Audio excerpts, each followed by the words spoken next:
Umunwanyi bụ nnọọ ndị nke pụrụ iche Chineke kepụtara iji wee gbanwee zụgharịa ma wulite obodo ọbụla ndị nke ga-amachukwu ma kwọbakwazie aka ọtọ.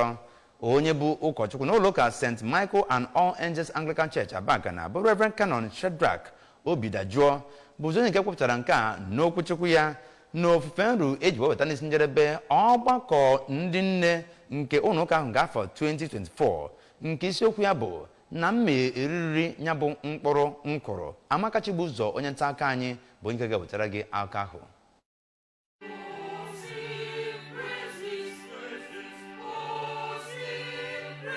Ọgbakọ August meeting bụ nke na-ekpughe ọtụtụ ihe na-echere ụmụ nwaanyị aka mgba na ezinụlọ ha nakwa ihe dị iche iche ha na-eme. Ọ bụkwa ohere ahụ ka ha ji akparịkata nkata otu esi edozi ụlọ ụka ime obodo nakwa obodo a. Ya bụ ọgbakọ bụkwa nke ha ga-eji wee neba ihe ha megoro na afọ gara aga, ụzọ ọzọ dị mma a ga-eji wee mee ka uto dị mma n'ezinụlọ ha dị iche iche. Ka ọ na-ekwu okwu na ụka onyinye ahụ, onye Reverend Canon Obidajuo kwuru na ụmụ nwanyị bụ ọpụrụ iche ma bụrụkwa ide ji ezinụlọ ha, ndị bụ ọkacha na ịzụlite ụmụaka, ma yọkwa ha ka ha bụrụ ndị ga-etinyesi uchu na ọzụzụ ụmụaka ha, ma kwuo na ụdị mpụ na arụ na-eme na obodo a bụ nke na-ebute ọzụzụ adịrọ mma site na aka ndị nne na nna. Onye prezident nke Home and Abroad ọgbakọ nke ụlọ ụka ahụ bụ Odoziakụ Florence Madugulike kọwapụtara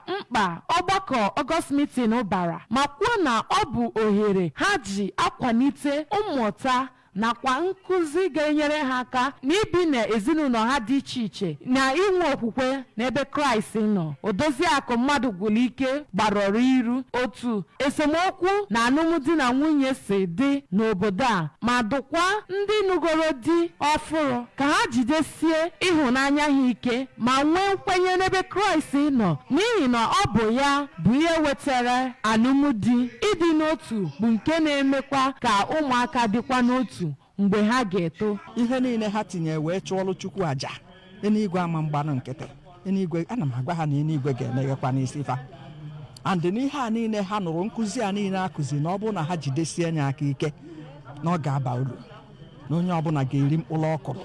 N'aka nke ya ka nwunye Vika ahụ bụ Odoziakụ Joy Obidajuo toro ụmụ nwanyị ịdị n'otu ịbịa hụ iru Chineke ma kwupụta ụzọ ka mma ụmụ nwanyị kwere na Chineke ga-esi na-eme. Ọ gakwara n'iru ma dụọ ha na oge ugbu a bụ ihe jupụtara ya bụ ihe isi ike ma yọọ ha ka ha tụkwasị Chineke obi n'ihi na ọ bụ yawa bụ onye na-eme obi ebere. A kụziere ha ka ha ezi na-azụlite ụmụ ha, kụziela ha ka ha esi na-ekpe ekpere, maka na ewezigo ekpere enweghị ihe mmadụ na-eme ya aga.